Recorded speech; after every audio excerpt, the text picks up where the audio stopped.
This is a narrative of a comparative analysis about Ramon Alexander Easter versus Disney Pixar.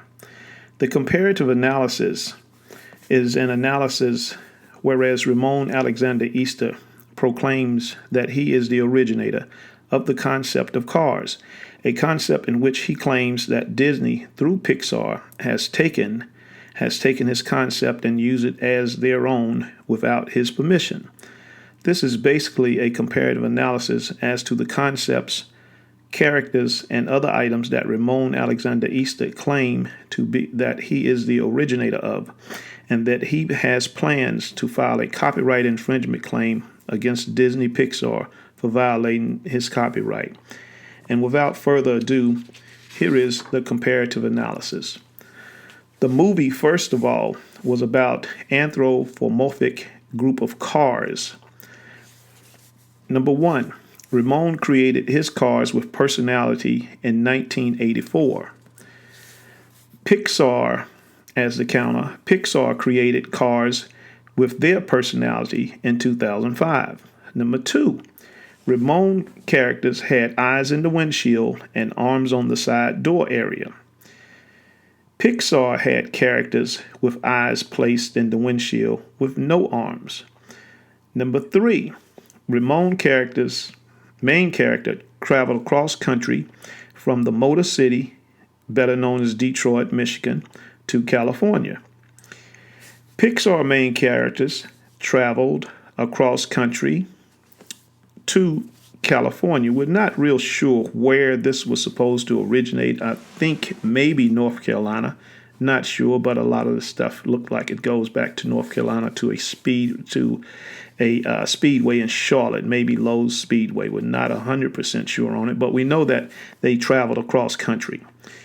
Ramon characters in their trek, according to Ramon, came across Route 66. Coincidentally, Pixar characters travel across country on Route 66. Ramon characters ran into trouble. This is number 4, by the way. Ramon characters ran into into 3 troublemakers whose name was Dusty, Rusty, and Musty. Pixar, coincidentally, their characters in their trek across country ran into several troublemakers, which caused the main character, Lightning McQueen, to fall off the trailer. Ramon's main character was a VW Bug, a Volkswagen Bug, named Charlie Poo Poo. Pixar had another character that was a Volkswagen Bug, whose name was Cruz Bizarro. Pixar also used VW Bugs as insects with wings. Number 6. One of Ramon's main characters in 1972 was a 71 to 72 Cadillac with bullhorn type handlebar mustache. His name was D. McCoy. He has a southerner gentleman type persona. Pixar had a character also who was coincidentally approximately maybe a 1975 Cadillac Coupe de Ville with bullhorns in a similar position as to that of Ramon, with a similar southern gentleman persona like that of Ramon's. Pixar Disney also sold additional characters who was a Cadillac named Mel Dorado. Ramon has another character that was, this is number 7, this is the 7th comparative analysis, 7th item rather, had another character that was a Volkswagen bus.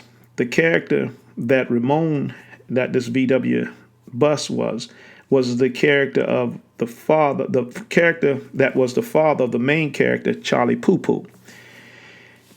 Pixar had a character that was a VW bus. However, he was a hippie from the 70s.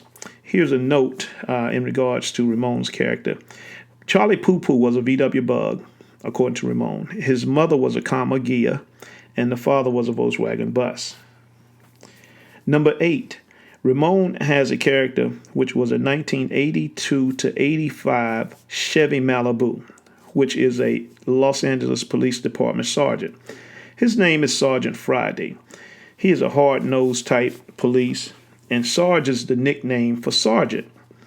And since most of Ramon's story takes place in L.A., it would be only fitting that he has a Los Angeles Police Department, LAPD sergeant Ironically, in regards to Pixar, they have a character whose name is Sarge also. However, he is a military sergeant. Pixar also has a police character, which is a 1949 Mercury coupe, a Mercury Club coupe. Number 9, Ramon has character named Susie Porchette. She is a friend, the female friend of the main character, Charlie Poo-Poo. She is a 1984 to 85 slant-nose 911 Porsche. According to the storyline with Ramon, she is aloof and has a classic sorority pseudo look. In opposite or opposing Ramon's character, Pixar has a character named Sally Carrera. She's a female friend of the main character, Lightning McQueen. She is a 2002 996 type Porsche, a 911 Porsche, and she too has a college image type. She is a lawyer, according to the character that is played in Pixar's movie. This is the one of the coincidental things about these two characters. There's two main characters with two supporting female friends. Both friends are Porsche. Ramon's character name begins with a S, as does Pixar's. Both are 911 Porsche. Both characters have similar association to the Porsche family. Ramon's character being Susie Porchette, and that's Suzie, Susie Porchette. And Pixar's character is Sally Carrera. Both are, of course, play opposite of the two main characters. Number 10, Ramon has a female character who is in the body style of a 1987 Mustang. Her name is Mustang Sally. The name Mustang Sally is reminiscent of the title of a 1964 hit song by Wilson Pickett. The original creator of this concept, Ramon was in his prime during the era that this song was made famous. He was on the nightclub scene, and that was at the height of the song Mustang Sally, which was being played on a daily basis back during that era when Ramon was on the scene. So that's why it would kind of be reminiscent to Ramon. Pixar has a character with the same name, Sally. However, unlike Ramon, she is a Mustang. She is not a Mustang. She's a 911 Porsche. Ramon's Mustang Sally has the significance to the car, which was popularized by the nature of the hit song. However, the use of the name Sally for a Porsche just isn't as catchy. The name Sally in today, or 2002 to 2005, would be considered outdated. I suspect in a world where there is lots of money and little to no true creativeness is a scenario wherein the one with the humongous amounts of capital loses their creativeness because it is in a constant pursuit of capital. Therefore, the rich and wealthy have to prey on the creative powers of the poor and the economically weak in order to continue prospering economically. The less creative tries to stay as close as possible with the original concept and minimize the straying away from the creativeness of the originator in fear of losing its creative and competitive edge. Number 11. Ramon has a character who is a tow truck, and his name is Tomo. He is helpful and kind-natured, and that's the type of individual he was according to Ramon. It only makes sense to have the word tow in front of a name of a tow truck. Pixar has a character that they named Mater. I can only suspect that they intentionally left the word tow in order to avoid potential legal conflicts. Homonyms are words that sound alike but have different meaning. The name Mater implies that there should be the word tow in front of it. However, tomato is the slang vernacular for the use of the word tomato, which I suspect would sound too much like the phonic toe. I also suspect that it would be too much of a calculated risk, and therefore the word tow was left out, even though that's what type of truck it was supposed to be. The coincidence here in number 11 is that there are two tow trucks. Number 12, Ramon has a lowrider truck, which was a character of a Mexican descent. His character was that of an easygoing guy. Pixar also had a character that was a lowrider. However, he was a 1959 Chevy Impala. The irony and the coincidence continues. Two lowriders, both of Mexican heritage, both with easygoing personalities. Number 13, Ramon Alexander Easter's name wasn't used as a catchphrase or name to signify nothing other than it's the name that he used to designate who he is. Pixar, in keeping with his suspected theft and or copyright infringement, has stolen much of Ramon's concept and the decision maker stole his name, not even being aware of what they had done or was doing. The specific theft and the use of Ramon's name on the building of the artist, which coincidentally is the profession of the creator of this concept of cars that Pixar has managed to acquire through some unscrupulous means and or methods. The spelling that most people spell Ramon is without the E at the end of his name. Ramon Alexander Easter has for many years spelled his name with the E on the end. Coincidentally, Pixar used and spelled Ramon's name with the E on the end. In conclusion, the term that is used to describe cars living with personalities, again, is anthropomorphic. There are 13 categories of alleged coincidental use of the same thing or names that are or of similar nature. Ramon Alexander Easter created a concept about cars living as individuals with characters and personalities. Ramon, through his creative genius, came up with the concept in his own mind. The fact about how all these concepts surrounding all these characters make sense in regards to the names, the personalities, and the ages of the cars. Everything else makes logical sense, even when considering the fact that it is a cartoon. Ramon concepts predates Pixar Disney concept by 9 to 10 years. There are a couple of what in the legal profession they consider to be red herrings to this issue. There was an article written on the internet whose source was Cars Production Information, and I have that information as far as the location that you can find it. But basically, it stated, according to the author, and this is a direct quote from the author, that in 2006, supervising animator on the film, Scott Clark, spoke about the challenges of animating car characters, saying, getting a full range of performance and emotions from the characters and making them seem like cars, making them seem like people was a tough assignment. But, well, not making them seem like people, but making them seem like cars that had human characteristics, the characteristics of people, but it was done through the cars. But that's what animators does best. You use your imagination and you make the movement and gestures that fit with the design. Our cars characters may not have arms and legs, but we can lean the tires in and out to suggest hand opening and closing. As we come to our next point, Pixar's supervising animator Scott Clark had mentioned in regards to their challenge to give the characters the ability to appear to perform with emotions, stated that our cars characters may not have arms and legs, but, and he goes on, we question, do not have arms and legs as compared to who? Whose concept or whose cars have arms and legs? The cars characters that Ramon Easter designed and that we suspect Disney copied the images of did in fact have arms and legs. They are arms and legs that were optional according to the design of the characters, which had mobile door openings on the side of the car images.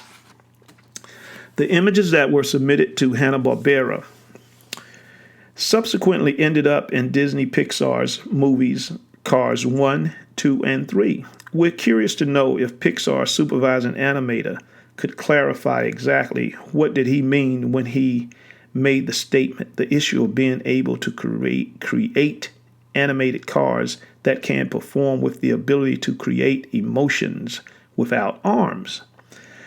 With the assistance of his agent, Mr. David Lewis submitted to Hanna-Barbera a copy of the images, physical and mental attributes of Ramon's characters. The concept was submitted to Deborah Lynn Langford, whom at the time was the director of development for Hanna-Barbera Productions, Incorporated.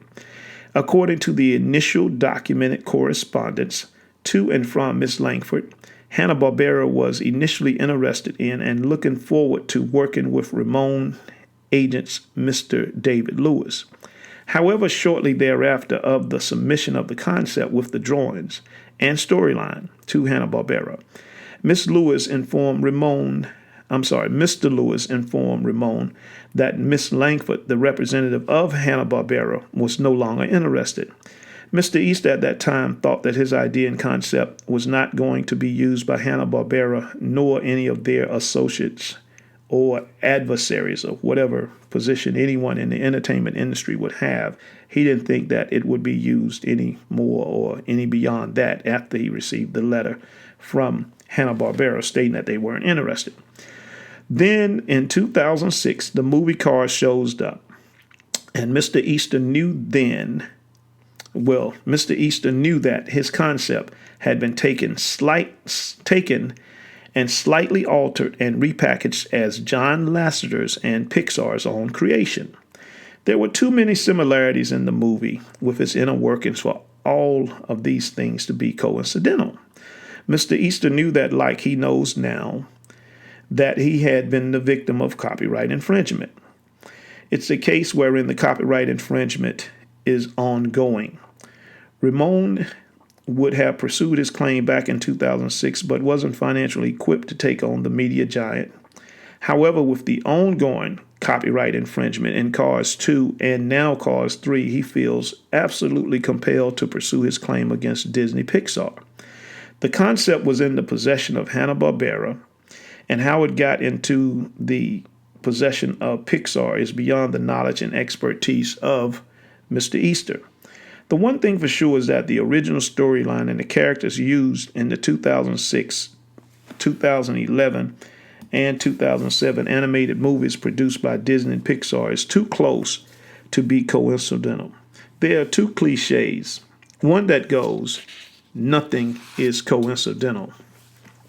The second cliche comes in the form of a riddle. At what point does possibility becomes probability? The claim of copyright infringement is a crime of theft. Anytime that an individual property is stolen and used by another for profit, then that individual has a right to be compensated for the use of that property, along with the rightful return of that property. How can any system of justice expect the victim of a crime to be able to prove to the judicial system how the crime was perpetrated? Only the criminal can truly tell the true story of how the crime was carried out. Ramon Easter would need the assistance of the FBI, the Federal Bureau of Investigation, and others to prove how Pixar Disney was able to acquire his intellectual property. They at this point are the only ones who can truly tell you how they came across the concept. And when I say they, I mean Disney Pixar. They're the only ones that can tell you how they came across it. Ramon Alexander Easter moved to Los Angeles in 1984. He worked several jobs during his stay in Los Angeles. The one job in which was more of a passion than anything else was his love for art, in which he drew, colored, and painted all types of people, places, and things. One of Ramon's greatest creations was his creation of what is now known to the world as cars. Ramon created a group of anthropomorphic automobiles and gave them personalities and their own unique story. Ramon originally named his creation Charlie Poo Poo and Friends, the other party animals. Ramon's main character was named Charlie Poo Poo, a Volkswagen Bug who traveled from the Motor City, also known as Detroit, Michigan, to Los Angeles, California, in hopes of becoming a movie star. The main storyline being about Charlie Poo Poo and his trials and tribulations in his attempt to become a movie star. Ramon worked many days and nights as an artist on Hollywood Boulevard. He drew and painted various popular subjects and individuals for the main source of his income. On his downtime, he would work on larger and more ambitious projects. Ramon would work on his projects right there on Hollywood Boulevard, where his art stand was located at the corner of Hollywood and Highland, right in that little general area.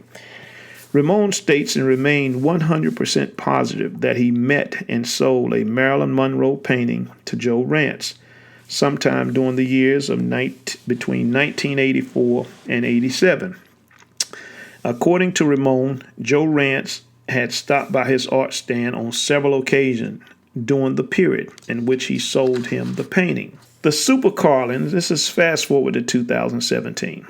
The Super Carlin brothers are internet sensations with their own internet channel with over 1.3 million followers. The Carlin brothers recently interviewed toy expert Mike Mozart. In addition to being a toy expert, Mike Mozart was a personal friend of Joe Rance. Mike gave a very informative interview on the Carlin brothers show. He informed them that there was more to the Pixar movie story than what had previously publicly been known and acknowledged.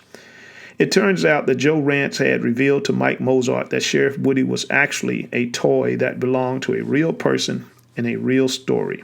There were several covert tips shown throughout the movie that played directly into the movie without many of the viewing fans even being aware that these things existed. Nevertheless, Joe Rance revealed these things to his friend Mike Mozart, which basically meant that Joe had the propensity to insert things into the movie that otherwise fans and the line personnel, above the line personnel, and maybe even higher level producers may not have ever been aware of. Everything in the animation movie has a cost associated with it because everything has a cost to be created, established, and drawn. In the words of John Lasseter, there are no freebies. Joe Rance appears to be a fun-loving, sometime practical joker type of guy. The one movie that this was obviously done in was Toy Story. Mike Mozart is a direct witness to what Joe stated to him, and to bear witness to this, the images and the stories mesh into the storyline. This would lead anyone that has the ability to think and analyze that Joe is the type of guy that likes to have fun and take chances while at the same time giving other possibly unknown people their justifiable due in regards to their contribution to the movie. Everyone at Pixar may not have agreed with those contributions or actions by Joe. In fact, actions like that could lead to Pixar and Disney later to the possibility of them losing unintended revenues and lots of it. Ramon Alexander Easter felt, with several other people after viewing and reviewing movies, then hearing his story and seeing the characters, think that Pixar, through various individuals, have taken without permission and slightly altered the storyline and characters to fit their own storyline in Cars 1, 2, and 3. The evidence was stated early in the comparative analysis. There are 13 characters and more than 26, along with other elements, red herrings, and obviously an altered storyline.